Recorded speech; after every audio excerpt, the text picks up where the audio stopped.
YouTube. Madam Roy back again. Back with the Wii pickups today. I went to a garage sale today over maybe about 5 or 10 miles from my house. They said they were going to have some electronic stuff, but unfortunately I got up fairly late this morning, so most of the good stuff had been gone. I found out that they had a couple of laptops, some computer equipment, but that all went really quickly. Well, I was able to find some Wii games though, so without further ado, let's show you what I have. First one I have here is Shaun White's Snowboarding, the Road Trip Edition. This one's from UBI Soft, and as you can see, it is the Wii Balance Board compatible, but you don't absolutely have to use that. It's a good thing because I don't actually have it. I think I'd be over the weight limit if I did anyway.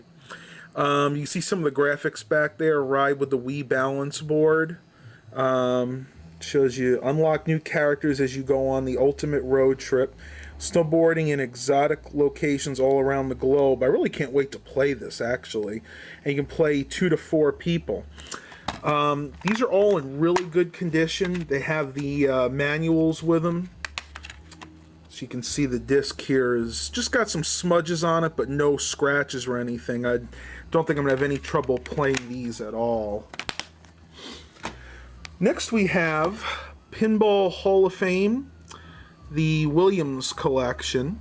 And some of these do say $3, but that's not what I paid. I actually paid $1 a piece for all of these. I love the graphics on front here. This guy kind of reminds me of one of the Lego men from the Lego movie. This was put out by Crave Entertainment, and you can see some of the game graphics on there. It's basically like a giant 3D pinball machine, and I think there are multiple levels on this. I mean, 10 classic pinball tables, they call them. You got Black Knight, let's see what that says. Funhouse, Pinbot Shuttle. So really cool game too, and I believe this one also has the manual with it. Yep. And again, I'm not going to show you all these, but I'll show you that a few of these, they are in really good shape. So maybe has a little tiny scratch right there where my thumb is, but for the most part, the games are in phenomenal condition. All right, next we have Rayman Raving Rabbits. This is really creepy, actually. This reminds me of Wallace and Gromit, The Curse of the Were-Rabbit.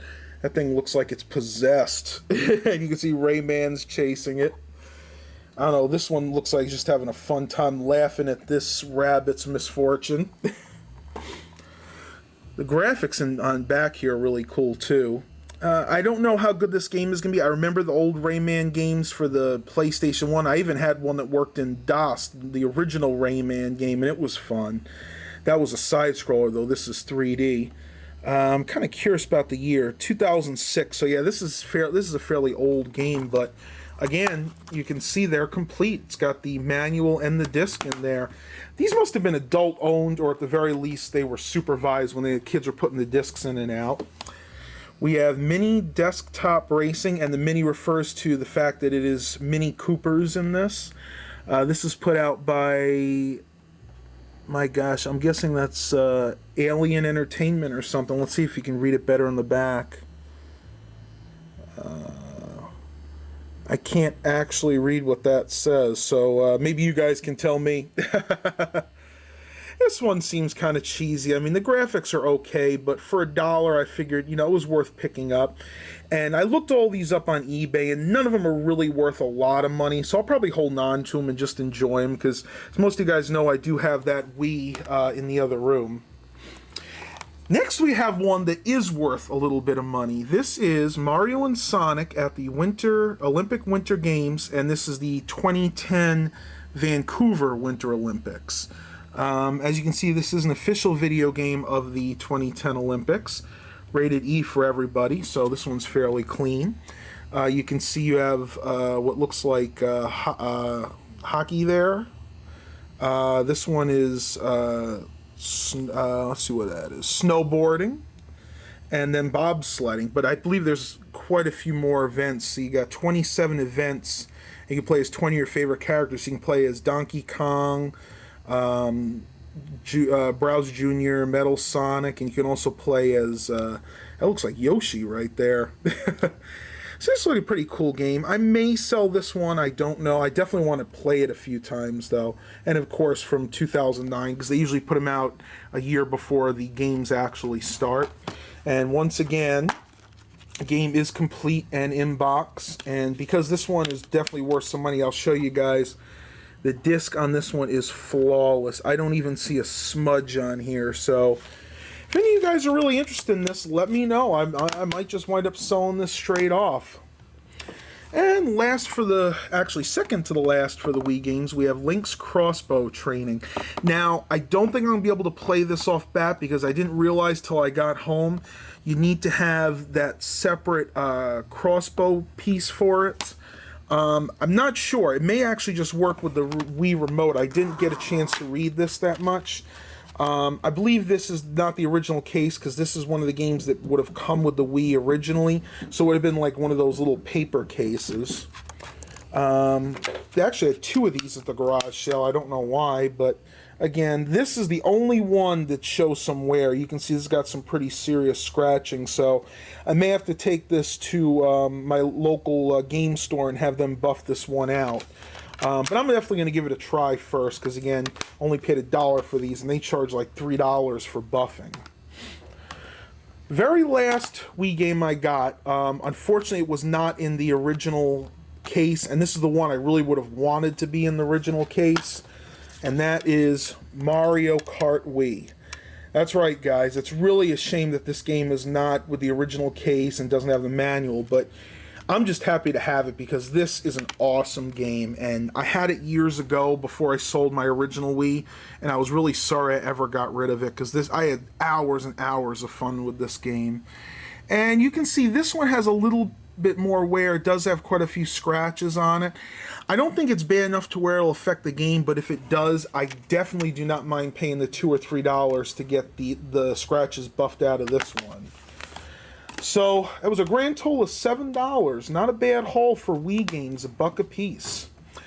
Now, there's one other thing I want to show you guys real quick. After I left the garage sale, I went to my local thrift store, and they didn't have much today, but I did pick up these. These are TDK D120 Type 1, so they're normal bias blank cassettes. Now, the reason I wanted these 120s is I like to listen to a program on the radio. It comes on every Sunday, and they do a repeat of it on Saturday. Garrison Keillor, called the Prairie Home Companion. But the problem is I'm never home when it's playing, so I'm going to go ahead and take one of these tapes. I'm going to go ahead and set it up to record because the program starts as I leave for church, so if I hit record on one of my cassette decks, especially the ones that are auto-reverse, then I'll have enough to record the entire program. Now, word of caution to people that want to use these old cassettes. The 120-minute cassettes have an inherent issue because the fact that they can get 120 minutes on one tape means that they have to make the tape very thin. I would never recommend using anything over a 90-minute tape in a car. And that's because if it gets too hot or too cold, in other words, anything over 80 degrees or anything under 40 degrees, the tape on these is so thin that you run the risk of actually breaking the tape inside your cassette player. And this has happened to me in other cars. It hasn't happened to me in the Lincoln, but I broke a tape in my LeSabre and in my original Taurus, and I actually ruined a cassette deck doing this because it got wrapped around the head, and when I tried to pull it out, it basically pulled the head off with it. As you can see, these are decent ones. Like I said, they're for everyday recording. These are definitely not high bias tapes. They recorded 60 dB instead of 120, so you're not going to get the highest quality reproduction. But, you know, for voice reproduction or just basic recording over and over again, the same program, these will be fine. And I paid 58 cents a piece for those. So those are my two pickups for today. Hope you guys enjoyed this quick video. Well, it didn't wind up being quick, but hope you guys enjoyed it nonetheless. Please remember to like and subscribe. And as always, have a blessed day, everybody.